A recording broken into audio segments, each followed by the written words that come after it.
Make sure you give it a good rinse and a good drying. You don't want any water spots to build up in this area.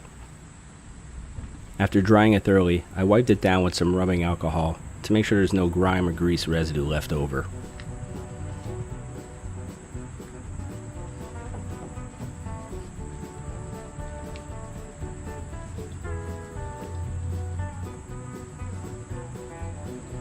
Now it's time to dry fit this spoiler to the rear of the car to make sure it's centered properly and fits properly.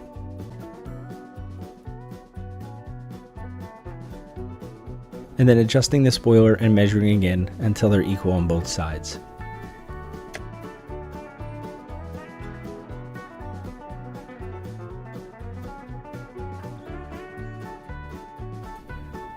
For me, this measurement was exactly 6 inches on both sides, from the edge of the spoiler to the edge of the trunk line. Yours may vary.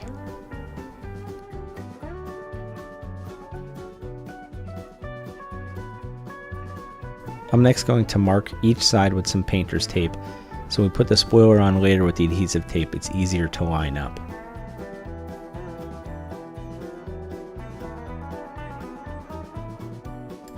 I'm now going to put 2 pieces of painter's tape at the top to help with the alignment, aligning one flat edge of the painter's tape with the front edge of the spoiler.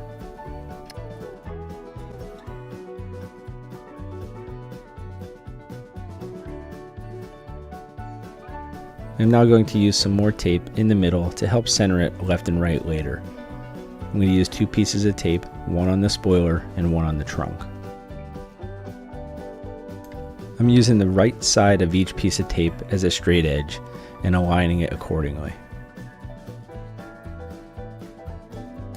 With all the alignment pieces of tape in place, we can now remove the spoiler and get it ready for final installation. The spoiler comes with pre-installed double-sided adhesive 3M tape, one across the top edge, one across the bottom edge. Next, you want to peel the covering back on both ends just a few inches to get it started. You want to make sure you fold the covering over the respective side and not cross each other. With both sides started, we can put the spoiler in place gently and aligning it back up with the alignment pieces of tape we did earlier.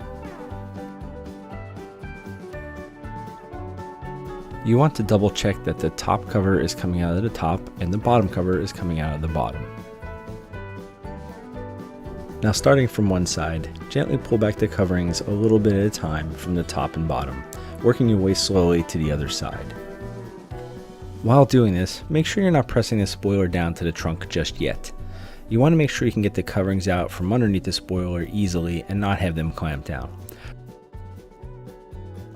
Now that the covers are pulled back more than halfway, you can set that already peeled side into place by pushing the spoiler onto the trunk. Now you can finish peeling the rest of the coverings off and even pulling from the other edge into where you're working.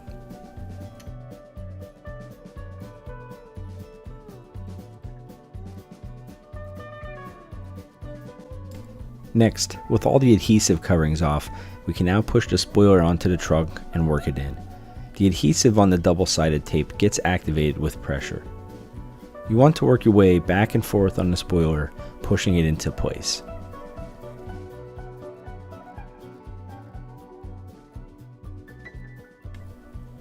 Just keep working your way from edge to edge, back and forth, just pushing it in and pushing and pushing and pushing. There's lots of pushing. Keep applying that pressure, making sure there's no gaps or any kind of movement, and pushing and pushing. Geez, I even thought I was done pushing. Okay, now the spoiler's in place, we can pull off all the alignment pieces of tape. We no longer need them.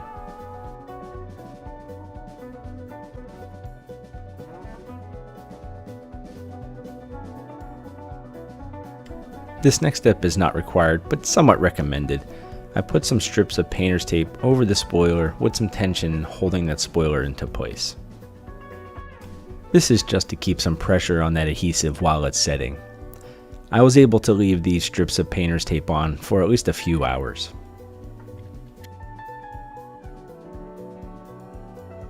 After a few hours, I removed the painter's tape, and there you have it. A pretty snazzy spoiler if you ask me.